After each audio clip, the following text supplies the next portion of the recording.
Chanelle, thanks so much for coming on to Beyond with Ben Bobo. Really a pleasure to have you. Thank you. Thanks so much for having me. I'm excited. Absolutely. So just give a little background for the audience. Chanelle Hawken is the Vice President of Government and Public Affairs for Cox Communications in California.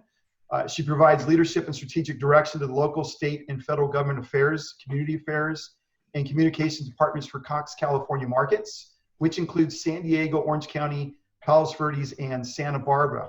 So as you know, Chanelle, probably as well as I do, we are living in really unprecedented times as a nation, as we deal with the impact of COVID. It's been obviously very severe on businesses. How has COVID-19 affected the business operations of Cox? Well, it's really, we've invested in our network over the past several years, and we're just really happy that we've made those infrastructure investments because they're really getting tested right now. So we're seeing a fascinating change of use patterns with our customers. Clearly, residentially, we are seeing huge increases.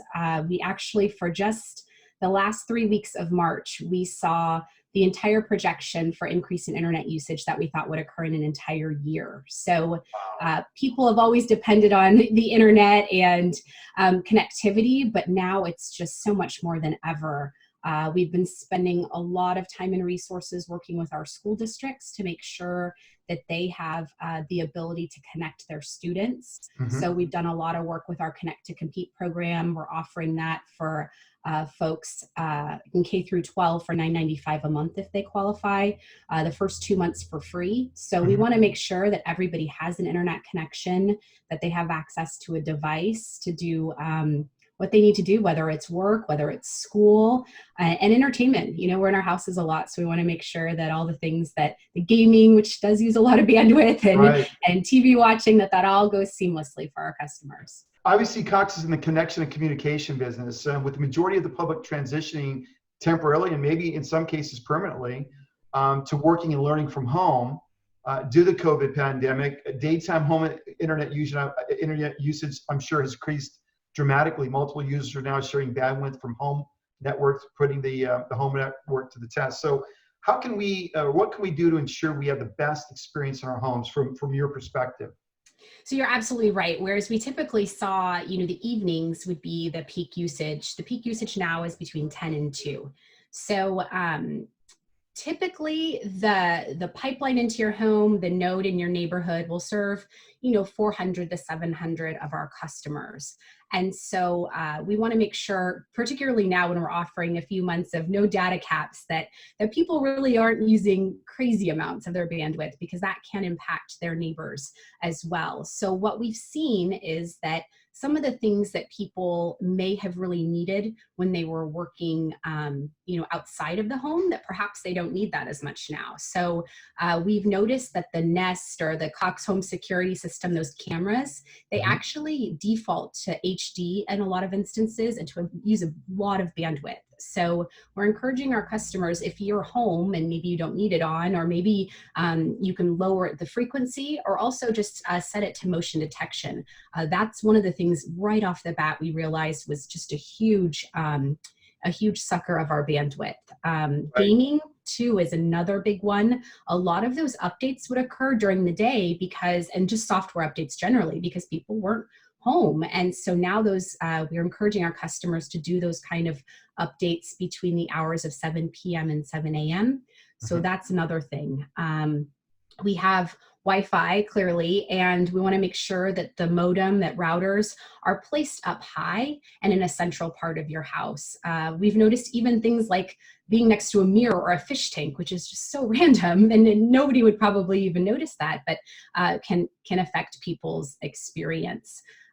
Also, we love video chats, and they're going crazy, and people are utilizing them a lot. But if you are having some issues in your home and you just need to do maybe an audio conference, switching that off definitely can be useful. And also just turning your devices off. There's a lot of times, if your kids are done with their iPads, shutting those down certainly seems to help a lot of folks. And when you mean shutting it down, you mean disconnecting from the network while you're not using it? Yeah, just turning them off. And even a lot of times we'll leave up, 12 different windows. And so maybe just make sure that you turn those off as you're going on, because that can congest the network a little bit. So as we step back, how is it possible with this increased demand and surge of the internet from the home, certainly, how has the internet being able to handle the surge? I mean, the design of the internet, I think it was back in the 50s, but it's I've read where they did design it pretty robustly, but I mean, we're talking an order of magnitude difference in surge and utilization during the COVID pandemic. So what do you know about, what can you share with the audience about the design of the internet itself that's allowed for this surge in usage? Well, at Cox, we had just unveiled last year all of our customers in our footprint. We'd upgraded our network so that everybody had access to gigabit speeds.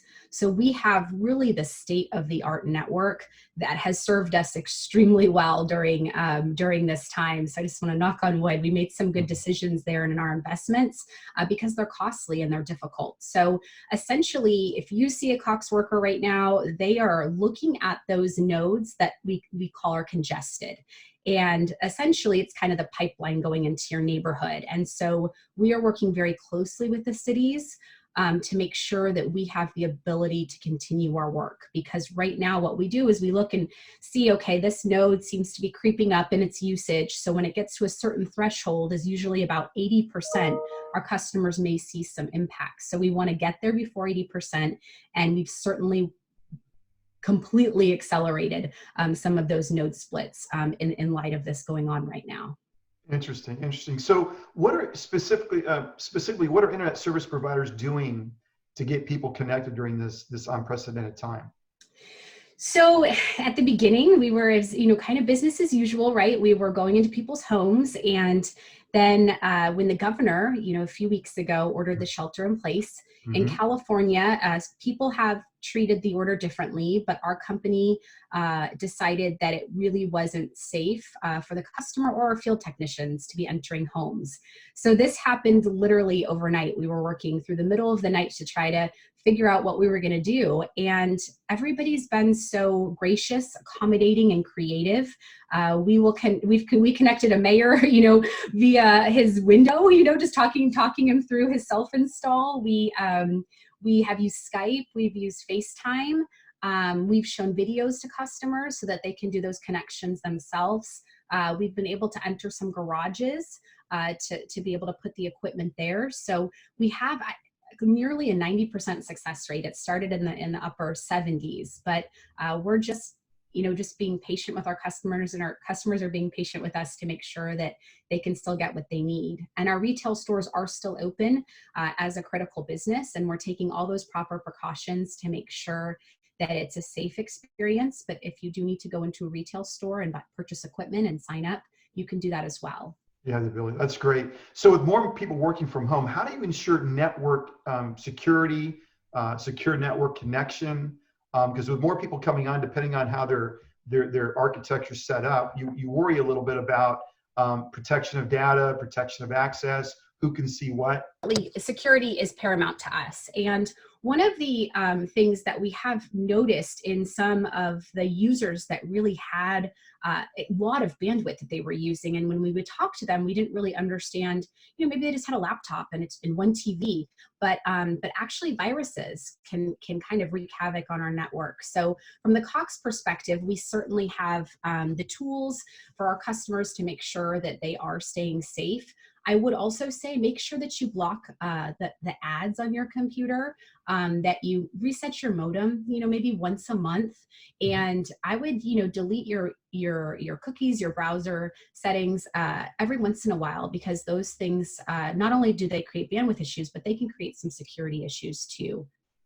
Do you guys see an increase in hacking activity given this COVID pandemic, with bad actors trying to come in and take advantage of a pretty challenging time? That's a really good question. I would suspect that there probably has been an increase in activity, but we have not at Cox seen any impacts to our network of any significance thus far.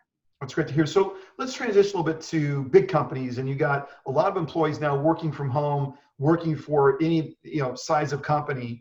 So how should companies with employees working from home think about supporting the need for faster, more reliable connections? Because if I'm at home and I got to get on a conference call, maybe on Zoom or whatever, with 10 other employees, or vendors, and maybe obviously we're worried about secure connection, but what can companies do in particular to support their workers working from home? Well, I think Cox business is extremely robust in Orange County, and I know that they're really working one-on-one with the businesses. So their Cox service rep is in close contact with them to make sure that they have the right services. They often will need a business service that has enhanced security, has enhanced reliability, because there's different needs, right, from a business perspective a lot of times than what a resident might need. So we're really just working one-on-one with those customers to make sure that they have all the tools that they need. So it really is a pretty personal experience for them right now. So for a really busy family, you got 3 kids, 3 rugrats running around, mom and dad's working out of the home, right? There's tremendous taxation on the bandwidth to begin with. Does it make sense to add an additional connection, internet connection from your home for business purposes? Do you know what I've seen is it may just be an upgrade, right? So it'd be a different service. Also, we have panoramic Wi-Fi. So what a lot of folks have noticed is that, especially if you have a big house or maybe a house that's configured a little differently, getting those Wi-Fi extenders, and you can self-install those and order them online, that has proved helpful too, to make sure that, right now, that's why I usually am in another office, but I know my kids are all trying to do their distance learning. So it's quieter back here. So making sure that you can have some different setups is helpful. But yes, you may need to consider either a higher residential package or making sure that you work with Cox Business to get the kind of services that you need to work from home. Right, right. So another question is, as your business looks into the future and you're now going through this pandemic, and it certainly will change the way we work and how we think about working, is there a belief that a greater percentage of workers will work from home in the future? As you look at your business model, is that being baked in right now?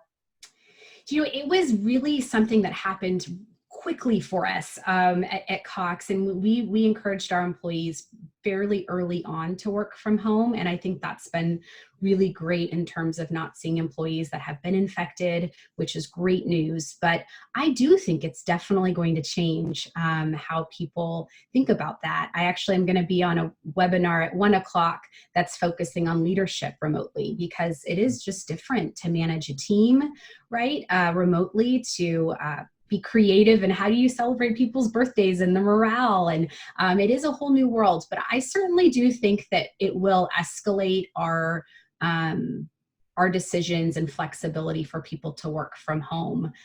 We'll have people on my team personally that have kids that may still be in trying to do distance learning and not going back to school, but we may have the opportunity to go back to work. So there are a lot of just novel challenges, but it's exciting to work for a technology company right now, and I can't imagine that we wouldn't take some of this opportunity to learn, and I know we are. So I think it is going to change. I don't know the extent that it'll change, but I do think it will change. And I know some businesses, there's been the trend to have these open, hoteling desk workstations. And certainly now people are going to have to rethink that. So at Cox, we still have a pretty decent amount of space for our employees in our offices. So I think that might be a better transition for us as we look into how we phase our employees back to work. Right. So you talked about distance learning. I question if you guys have some perspective on what changes we'll see in online learning. Certainly there's a lot of universities and colleges that have online education programs, degree programs, and I'll be curious to see how schools think about that in the future. Have you guys puzzled at all on the future of online learning and where you see it may be going? I would say first off, it was a real just push to get people connected. And that's the first challenge with the school districts, to literally track down every family and make sure that they have a connection. And that was probably phase one, I would say. And then we work with nonprofits as well, like Computers to Kids, to make sure that everybody has a device. So the basics was, I would say, phase one. And then phase two is how you do that. And I think people are still working through what that means. And I know that some teachers are much more comfortable doing online learning and doing Zoom than others. I'll say there's differences in how the two teachers that my students have in 2nd and 4th grade are are communicating. So I suspect that there'll be a lot more training and focus on online learning. My husband, fortunately, actually got his master's. He's a high school teacher, and he got his master's in technology and online learning. So personally, I feel a little bit more well equipped to handle it in my family. But I do think that people will take a look at how, we have best practices. And I don't know that people had a lot of, time to do that right now, but I certainly think that there's a lot of opportunity for growth and advancement in that space. Yeah, 100%. I think the future is for the entrepreneur and the creative ones to really take advantage of what we're going through right now to really create a whole different experience. So as you look forward, does Cox foresee a need to expand the capability of their own network? And when you have simultaneous demands such as video calls, movie streaming, and gaming, we could say there's different strategies to manage the bandwidth, but we know the genie's out of the bottle, and for a lot of people experience this new normal, this may be the new normal. So what does Cox think about in terms of their network, the architecture, and the ability to expand simultaneous things at once into the future? I would say we have a strong plan, and that's why, frankly, people have, I would say, probably a best-in-class experience right now with Cox versus some others that still rely on a more outdated network. So I would probably say that our plan is going to stay roughly the same in the plan itself, but it'll be an acceleration. So it'll be a demand to get a lot of this work done and construction work done, which is people literally going into the streets. So working with our municipalities who have been really fantastic. I would just say it's probably the same plan, but we're going to have to get it done a lot faster because the increase has been pretty significant. Sure. So you obviously have an interface between the state, local, and federal governments. What has been their response, and what's been their interaction with Cox in particular? So, our founder, James Cox, was an educator, and we are a private company. We are still fourth generation family owned. So I'm really proud of how we've stepped up, and it certainly has not been without cost. So we signed the Connect America Pledge with the FCC really early on in the process. And that's where we committed to providing 2 months of our low income service, Connect to Compete, for free. No sign-up fees, an accelerated sign-up process, and really relaxing kind of the way that people can get it done so they can get it done very quickly. And then we also realized that there were a lot of seniors, there were a lot of college students too, that needed to get online. So we also have a $19.99 offer that we've also just no contract, no sign up, free Wi-Fi, first month completely free as well. We then realized that a lot of people were going to be using more data. So folks that had data caps, we have lifted those until May 15th. And those that had already paid for a premium service so that they had unlimited data, we're issuing them a bill credit. So those are the things that we've done thus far. I know that we are considering what distance learning looks like into the summer. I know we've talked to a lot of school districts and schools, and they may have students that have a greater need maybe into July. So we're considering perhaps extending that program too. And then we're also partnering with people to make sure that people have devices. So we've made significant contributions in that arena as well. And just also, to make sure that hospitals have the equipment that they need, that we're supporting our healthcare workers. We're working with Cox Automotive on donations to food banks right now with Feeding America. Clearly internet is essential, but food is even more essential. So we've estimated that our total give thus far in California has been over $8 million on the charitable side. And it's really just supporting our customers and working with them if they can't pay, working out plans with them. So we've done a really great job, I think, to support our customers, our employees. We've preserved our, in Cox Communications, we haven't, been fortunate enough to not lay anybody off. And we've also given our frontline employees a bonus because we know that it's incredibly stressful right now for everyone that has to interact in public with customers. So we're really proud to have done that as well. And, we're getting all that protection equipment. It's not easy, it's expensive, but we're doing our best to make sure that our employees are doing the right thing and taking the proper protocols to keep everybody safe. Yeah, it's crazy times. So you said something earlier about transitioning back once we get through COVID, we flatten the curve and we're at a point where we can, quote unquote, get back, whatever that looks like. What precautions are you guys thinking about? And what does that look like when the decision's made that we can now go back to work? How does Cox view that? Does that mean instantly everybody's going back to the offices? Or what does that transition look like as you guys are planning the strategy moving forward? Well, we have a small percentage, right, of our folks that have had to stay and work on site. But I certainly think a phased-in approach is one that we're going to have to take. And working with our employees, whether they still have kids that are home, is going to be a challenge. And so we're committed to working with them. We've already really enhanced our cleaning. And making sure that we're really stepping that up as folks get back to work, and maybe staggering shifts and staggering days. That's being considered.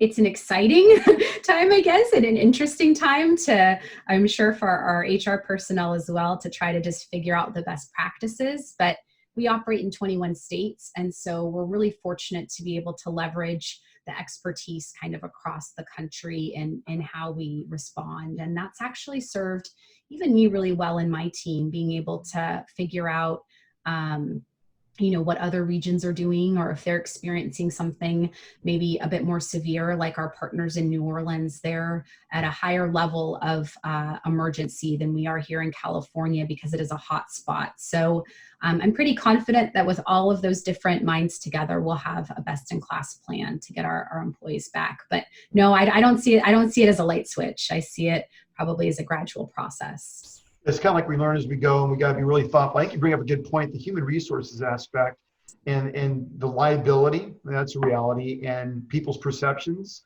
of when it's an appropriate time to go back and the risks they may be feeling. I'm sure you guys are very dynamic and active listeners to your employees to make sure at all times you're comfortable. And I think this is going to be a challenge that's going to be duplicated across the country as businesses try to puzzle what's it look like to get back, how do we protect the employees, and then certainly how do you protect your customers, because you do have a lot of forward-facing people in the Cox community and the Cox family that are getting with their customers and trying to provide the best service. You also brought up something really interesting early in the conversation I thought was interesting. You're about to jump on a call at 1.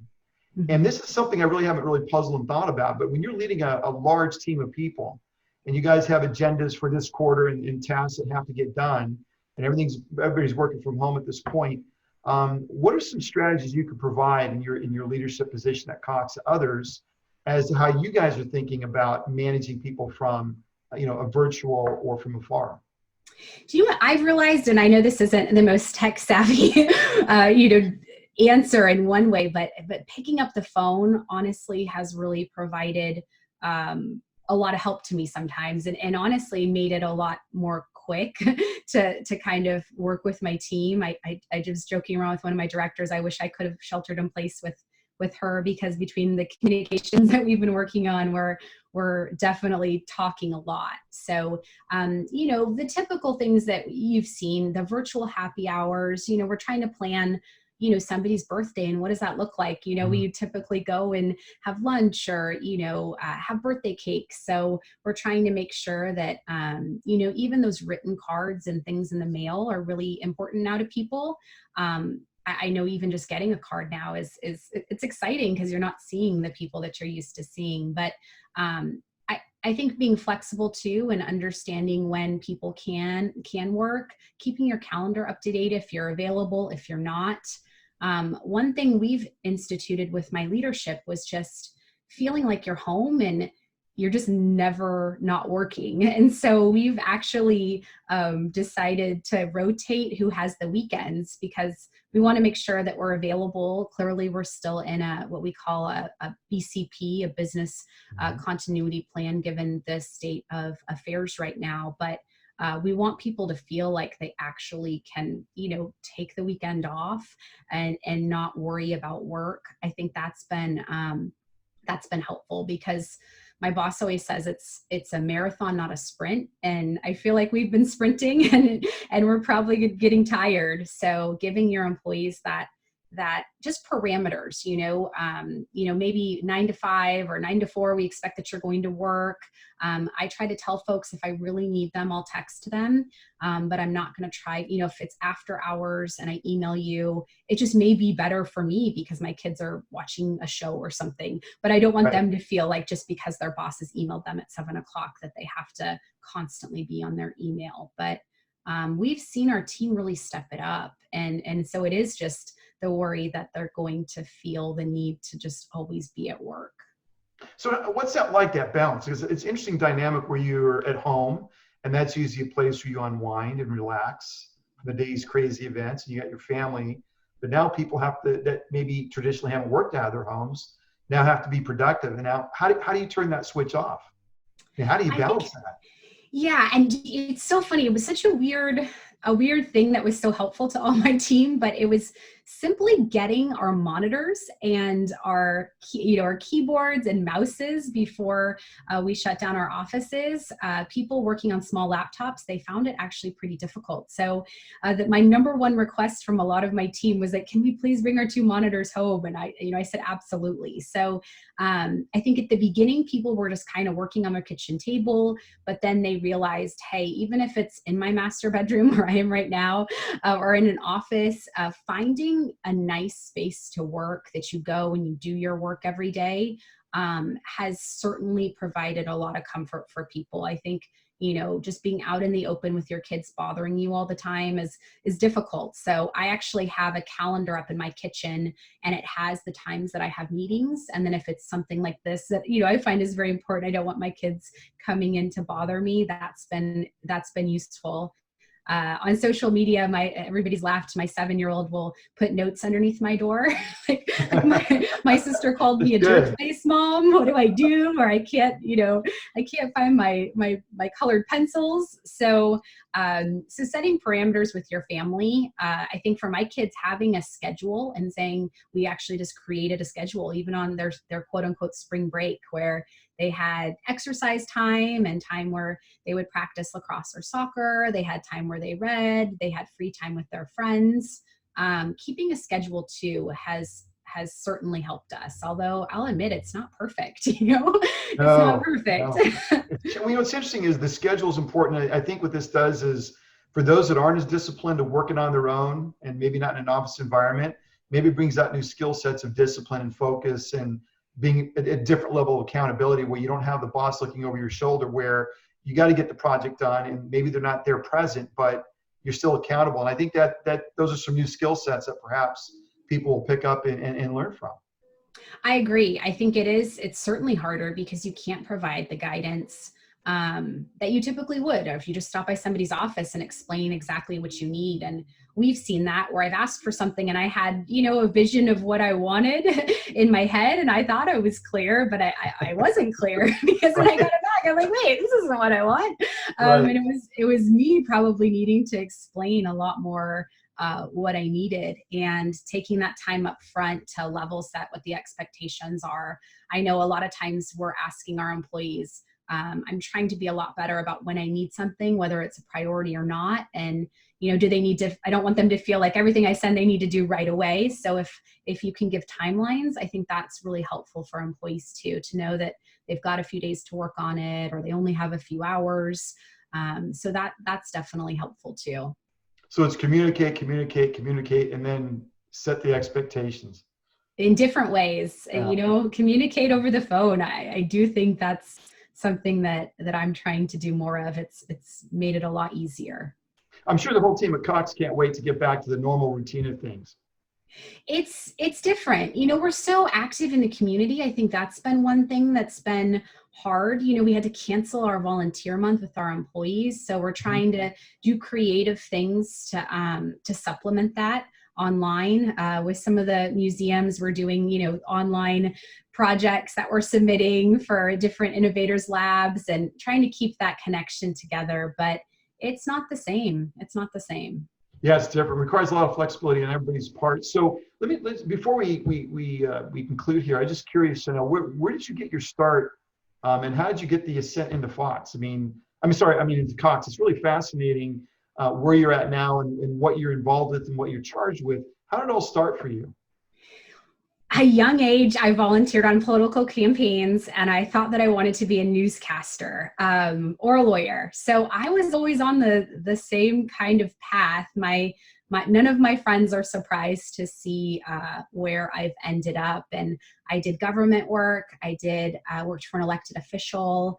I did media and public affairs for an airport, which was really interesting. And I was able to understand the state and the federal government side. Mm-hmm. I also, I was an executive at the largest chamber of commerce in California before I came to Cox. And it was just a great company. I was able to have an opportunity to work in different markets across the state, which I thought was really interesting. And also just being able to work for a company that is really active in the community and really supports the community and is very local and accessible. I really always liked that about Cox. And that's why I've been here. It's been 4 years. March, Right. It was 4 years. So well, I'll tell you, when I'm talking to you, the smile just comes across your face when you talk about Cox. It seems like a incredible environment, incredible culture. It's sort of effervescent out of your being, if you will. I just met you, but to hear you talk about it, you just seem very fired up about what you're doing, and that's a testament, because not every culture one can say that about. So that to me speaks volumes about Cox. Yeah, we've really just taken a lot of steps to treat our employees well and preserve jobs right now. And so for that, I know so many people are struggling. So I just feel incredibly fortunate. And I'm not saying that our budgets, haven't been cut. And, we're trying to work through some things because we want to support Cox Enterprises as well, which has automotive, which is struggling. So we've been able to do a lot still for the community. And it's heartwarming right now to even have a job, right? I mean, so many people are out of work. So I don't want to complain about working too hard, but we are hard at work to make sure that everybody has the connections that they really need right now. Great. As we conclude, what's the singular, maybe it's not singular advice, but what's the biggest advice you can give people as they're kind of transitioning or going through this COVID crisis? What kind of advice could you offer the audience in this time? I would just say appreciate the time that you have maybe with your family and that you're at home. I typically travel a lot for work, and it's just been nice to walk around my neighborhood a lot more, ride bikes with my kids. So don't work all the time, no work is hard, but take the time with your family because to try to be positive. It is a unique time that maybe you're home and you're home a lot more than you normally would be. So, I'm cooking more, which is great. My husband would always get home earlier than me. I wouldn't say the best cook, but I am able to do some things that I normally couldn't do. So I think just trying to be positive and knowing that this is a blip and hopefully, our economy is going to rebound and things will be back to normal soon. So looking at what you can do differently right now, and that's being with your family. Great advice, Chanelle. Thanks so much for coming on Beyond. Really enjoyed getting to learn more about you, your story, and the important work that Cox is doing for the community. Thanks, likewise. I appreciate you having me on. Thank you so much. Sure. Thanks.